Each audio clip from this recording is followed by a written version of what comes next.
PME News Podcast Entrevista. Olá pessoal, tudo bem? Aqui é Sidney Cohen, bem-vindos ao PME News Podcast Entrevista. Quando me perguntam como as pequenas empresas podem agir de forma mais formal para garantir mais segurança nos negócios, sempre recomendo contar com apoio jurídico especializado. E foi exatamente o que fiz ao conhecer a doutora Virginia Sutherland. Ela é advogada e diretora da advocacia VSA. Confesso que no início tive certa resistência. Imaginei que isso tornaria tudo mais burocrático.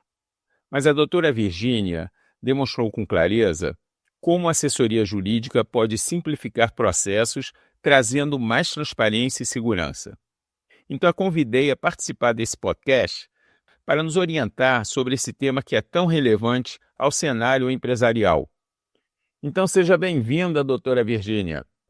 Oi, Sidney. Olá a todos que nos ouvem.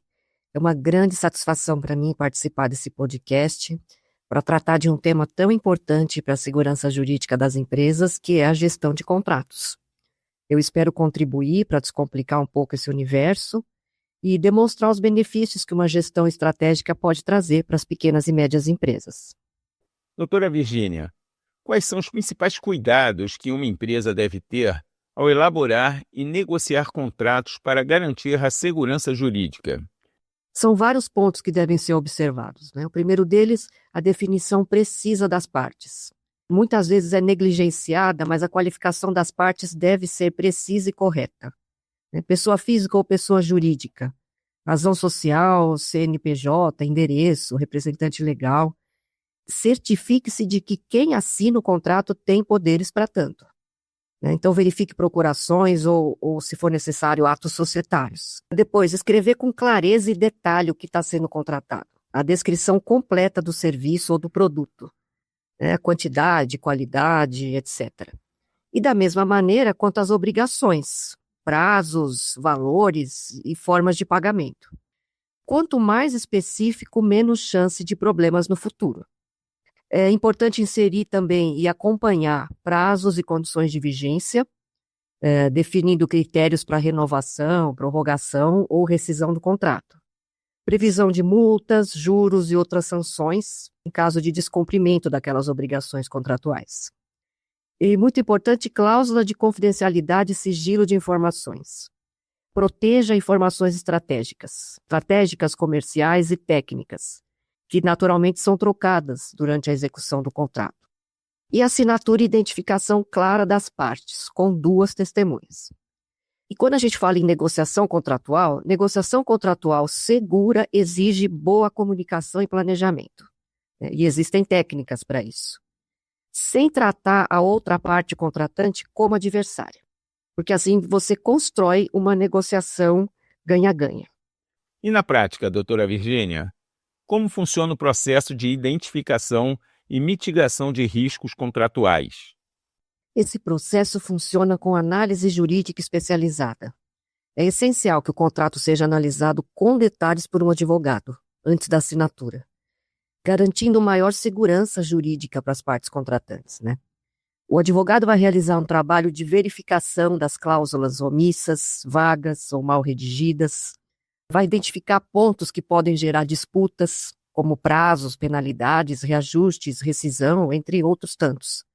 E avaliar a compatibilidade do teor daquele contrato com a legislação vigente.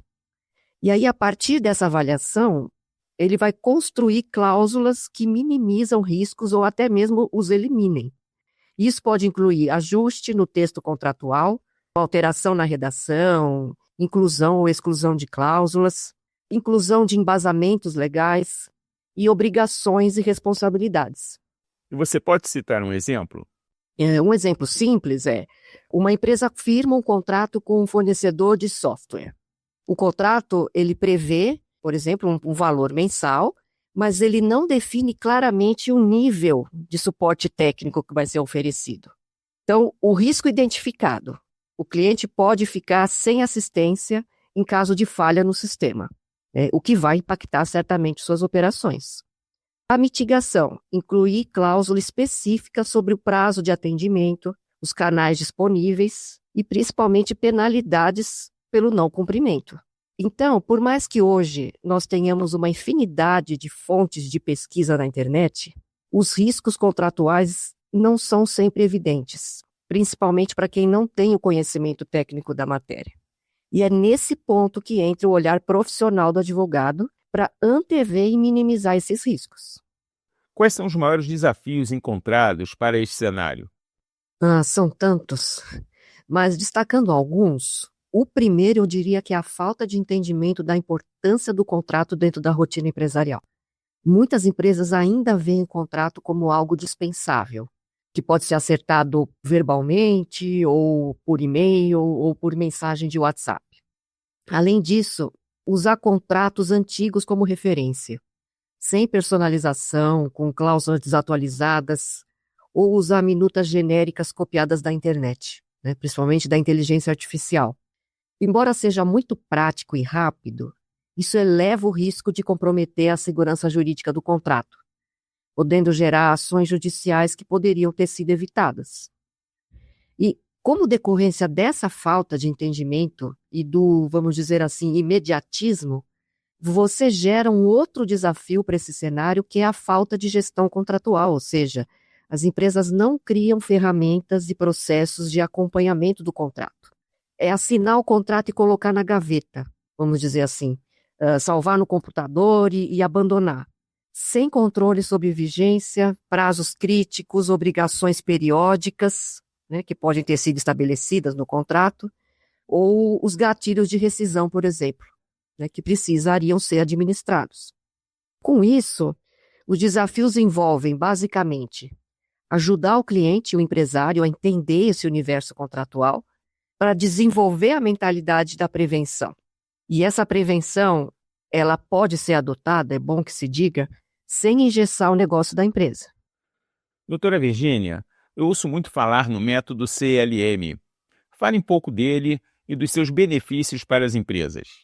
A sigla CLM representa o ciclo de vida de um contrato. É como um método que organiza e automatiza todas as suas etapas, desde o objeto, né, do serviço a ser contratado, passando pela elaboração, negociação, assinatura, até a renovação ou rescisão daquele contrato. E a transformação está exatamente nesse ponto. Substituir processos manuais e descentralizados por uma gestão mais inteligente, integrada e segura em um software. Em razão disso, em curto e médio prazo, os benefícios são muitos.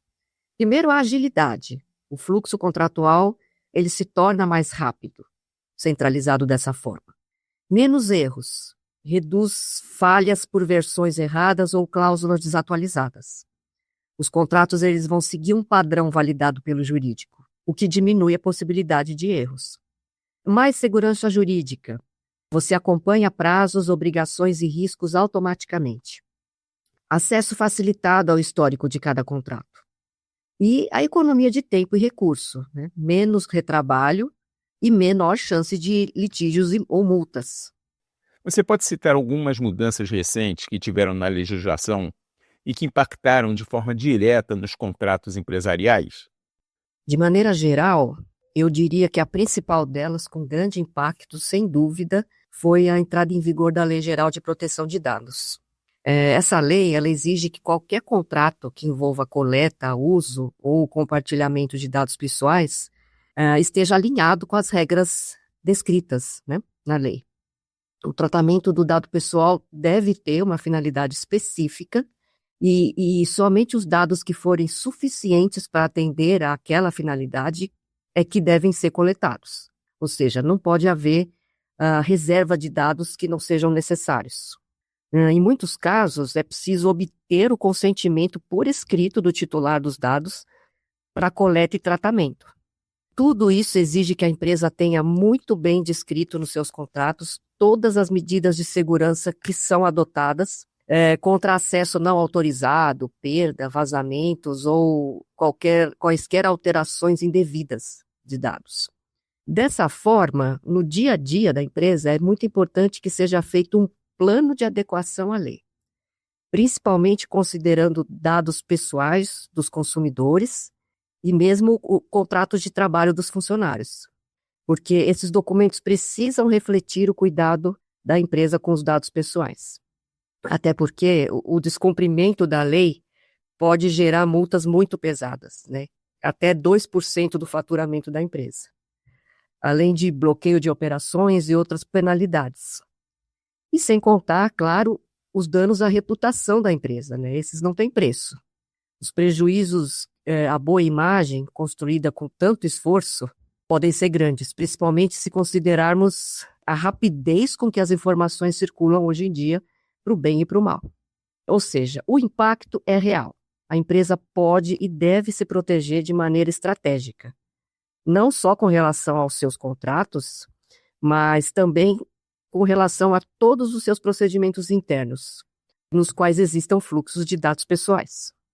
Doutora Virgínia, eu achei muito importante você ter mencionado que o imediatismo implica em riscos legais e que são ignorados por muitos pequenos empresários, dos quais eu me incluo, em prol de se fechar um negócio rápido. Eu acho importantíssimo buscar um apoio de um especialista jurídico. Afinal de contas, trata-se de negócios relacionados à empresa. E, independente do porte, todo assunto que requer o apoio de um especialista, ainda mais na área jurídica, se faz necessário. Parabéns pela entrevista, doutora Virgínia. Muito obrigado pela sua participação. Bom, primeiramente eu quero agradecer muito a você, Sidney, à PME News, pela oportunidade de compartilhar um pouco da minha experiência aqui. Espero de verdade que as dicas de hoje ajudem as empresas a valorizarem mais as suas operações contratuais com uma mentalidade de prevenção, o que certamente vai fazer toda a diferença para a segurança jurídica e para o crescimento da empresa. Obrigada mais uma vez, estou à disposição para novas oportunidades. Um abraço a todos.